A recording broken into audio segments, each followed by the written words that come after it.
Coming to you from the big island of Hawaii, it's the Songs and Stories Podcast. And now, here's your host, Steve Roby.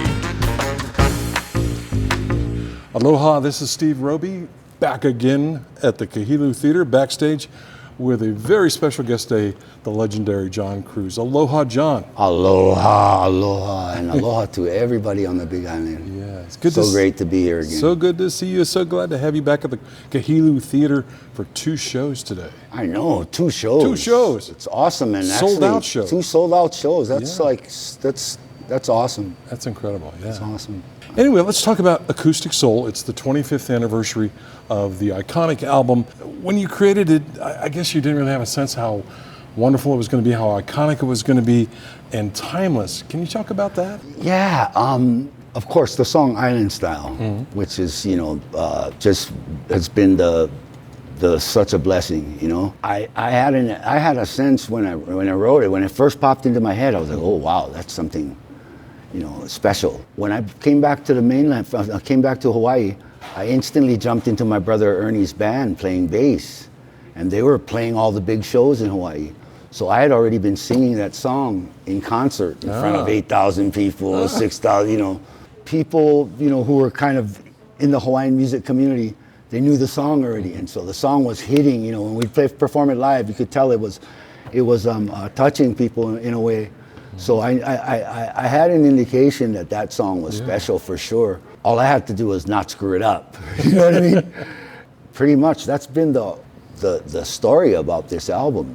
Has been that song Island Style, which has been just such a blessing. But the song itself is kind of transcended beyond the islands, right? Yep. I mean, I'm sure you travel the world, and people sing it. People have done cover versions of it. Yep, all over the place. They love that song. Well, what's one of the comments that you get about the song that fans one of the things that keeps coming up again is people say, the first time I came to Hawaii, that song was on the radio.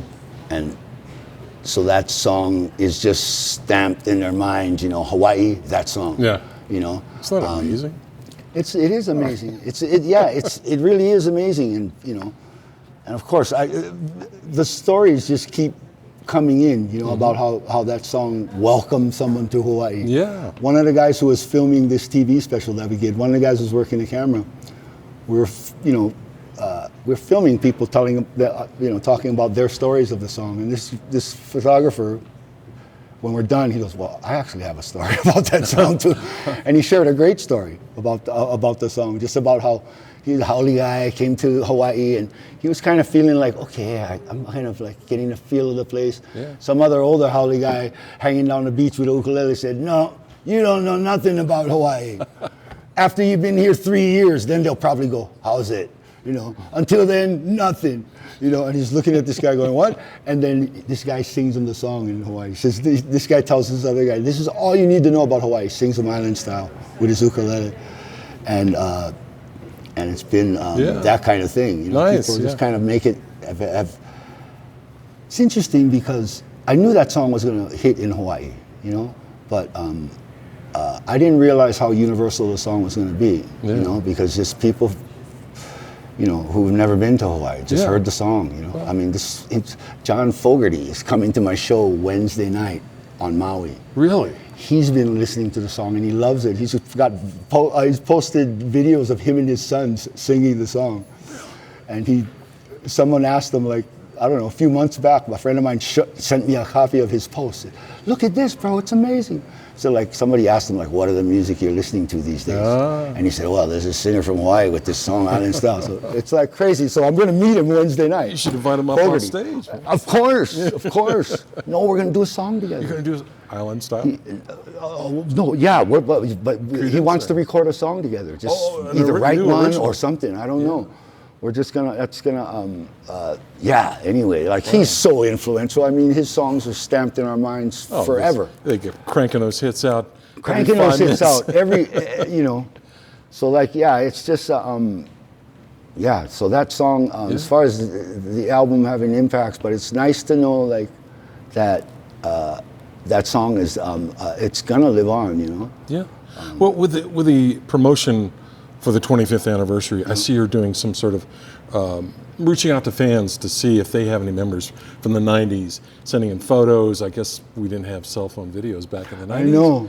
But I mean, maybe somebody was shooting 8mm films. Even stories. Are you starting to get some stuff? Yeah, we're starting to get some stuff. Anything that's blowing a lot your of mind? pictures, not so much videos and stuff. I mean, back then, what was it, Nokia phones, and I think they might have had like real scratchy videos. Were just thing. those little Nokias were like the most popular cell phones, but they had real rudimentary kind of videos, real grainy stuff. Yeah, but I've also just want people to like send in them, them filming themselves with their phones, telling me about the story. That's sweet. That would Are you be going to cool. put together in a collage of film or documentary? We'll be posting stuff up on the website. And nice. And then, of course, we're giving away a free concert, a home concert. Oh. So everyone who buys a ticket to this tour, everyone who comes to see the tour is automatically entered. And then if you send in, we're asking people if they send in memories or anything about the song, the era, the album, then we'll enter their names in also to win a free concert. Is there a deadline for the concert? Or how long is the tour? The tour's going till the end of June. Oh, okay. Just the island So part there's of it. still time. Yeah, there's still time. Okay. We're going to eventually go, do West Coast and, nice. East Coast and whatnot. Wonderful. Yeah. It's a big year for you. Yeah. Dang. Exactly. So in the past 25 years, is there one show that stands out in your mind that just was so unusual? Jeez. I know it's a hard one to pin down. That's a hard one. That's a hard one. I mean, one of the shows that stands out is Carnegie Hall. Because it was a Carnegie Hall, so that's kind of cool about it. But the thing that made it for me was Auntie Genoa was there with us. And I had just, I had moved from New York City a few years before that. I think the concert was in 98. I had just, been home for 2 years and going back to New York City. Sure. My friends who were there, telling them, hey, I'm playing Carnegie Hall. Nah, you're not playing Carnegie Hall. So I had, there was a hula dance, hula halal, Macau songs, a bunch of us, and nobody had guests. We all had 2 guests apiece. We had 2 comps apiece. Nobody knew anybody in New York really, so I had 40-something comps that I got from everybody. So I had all these people come and see me, and it was great. But when Auntie Genoa came out, it was just so beautiful. Wow.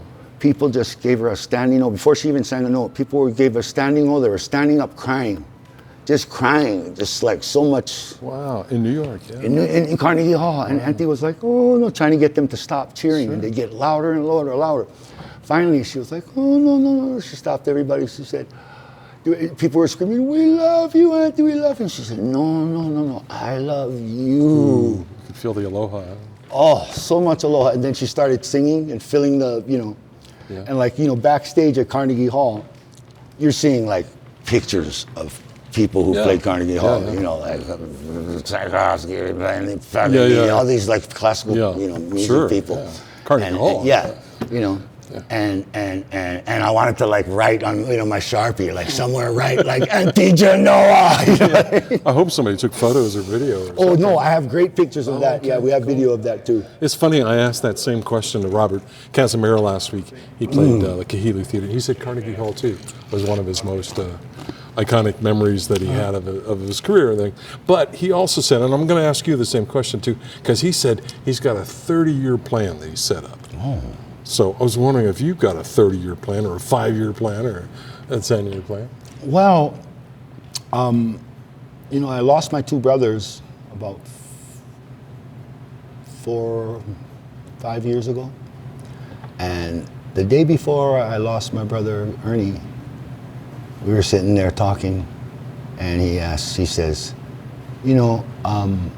average lifespan of a Hawaiian who was raised by a single mom on welfare, all of these, because he was into that kind of stuff.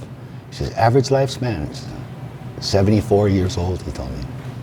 So he looks at me, he goes, what do you want to do for the next 20 years? Because we're about that age, 55. I think I was 53 and he was about 55. He said, what do you want to do for the next 20 years? I was like, you know. He was just telling me how he's never been happier in his life, like right there and at that moment. He said, it was the happiest I've ever been in my life. And I was like, wow. And then he was gone the next day. Oh, man. You know, and so he left. Years before, you know, when we're talking and stuff, I remember him saying, man, when I go out, I want to be doing what I love. And I want to go out happy, you know. So he told me it's the happiest he's been. And he was out body surfing, swimming in the ocean, you know. And I don't know, you know, I don't have a plan for the next 5 years or 10 years, but I just know that I want to, that life is precious, time is precious, and that I want to spend every day just doing stuff that I love with people I love and stuff that, you know, makes, you know, that feels every good. day is precious, Yeah, stuff that feels good. Let's talk a little bit about your Kahilu shows today. And it's going to be on Kahilu TV. Yeah. Who did you bring along with you today? You've got quite a band there. Well, I got Sean Carroll on drums. Sean I've played off and on with for years, but he played with my brother Guy in a band for many years. We also have my brother, Tony Cruz, who Right alongside you. right alongside me. Music wasn't really like as important in his life as like myself, my brother Ernie, my brother Guy. Was like more our profession. He sort of just did music as I'm on the side. So he just retired from his job. So he's looking for, you know, he wants to be on stage more and delve into the music. So it's nice to be able to do that with him. Blaine Singh, of course, so everybody here, a regular face here, who's a fabulous songwriter, a guitar player in his own right. I wish you would do more. Yeah, just love him. And just recently, in fact, today, the first time we've ever played with him was at this concert. You're kidding. The piano player, Michael Ruff. Oh, okay. We ran into each other, Ruff, R-U-F-F. Okay. I ran into him last weekend. We started this tour in Kauai. He lives on Kauai, and so we reconnected. He came to the show, and then we did something for Playing for Change. The day after the show, I brought him along, and we did something. And I asked him, hey, man, you want to come do these shows with us? So he said, yeah. Nice. So this is the first time we've ever played together was at the show. Beautiful. Sounded wonderful, yeah. You know, you know, it's nice to have a band sometimes to just hear the songs be a little more. You seem so relaxed out there, like you were just having a blast. Yeah, just I mean, it's you can kind of relax a little when things feel good, you know, and things feel good with these guys, and it's a beautiful thing. What's the rest of the year look like for you? You said you're going to do a tour in June. You're going to go back into the studio or do anything? Yeah, I've been recording. I actually got a bunch of stuff that's already recorded. We're going to start releasing some of that stuff. Some of the stuff was sort of tied up legally for a little bit, but we're past that. Nice. So I'm going to be able to release that stuff. I've been doing stuff, more recently I've been doing stuff with Playing for Change, the organization. The founder of the organization is a friend of mine, engineer, producer, who actually engineered my last album one of these days, back in 2008 or whatever. And been doing stuff with him. We're gonna do more stuff with Playing for Change. There's a Playing for Change band that tours around the world. Really? I'm gonna be doing some stuff with the band and going to other countries, as well as writing and continuing to write and record newer music. Nice. Yeah. Sounds like a pretty busy year for you and your fans. Yeah. I mean, it's been a slow 2 years. And so it's wonderful to get back out and play live, because it's, I love it. Yeah. I just love performing live. And Kahilu, I mean, my family has a long, relationship with the Big Island. My real estate agent knows you. Oh yeah, of course. Hands, oh yeah, of course. Sure, she's out there today. Yeah, so I used to play here in Waimea with my dad when I was like 10th grade. I play bass in his band, some of these bars and stuff. So it's like, so I kind of have a nice, just a nice, good vibe up here in Waimea. Yeah. Well, John, thank you so much for your time today. And you've got one more show to do, the evening show to do. Yes. So we're looking A lot forward. of family coming to this show too. Yeah, yeah. Yeah. And you've got some merchandise out there too. Yeah. That's been a long time since we've seen merchandise. Yeah. Yeah. Well, aloha, John. Thanks again, and have a great show this time. Thank you so much. Yeah. Thanks for listening to the Songs and Stories podcast. Make sure you never miss a show by clicking the subscribe button now. This podcast is made possible by listeners like you. Thank you for your support. We'll see you next week on Songs and Stories. Aloha.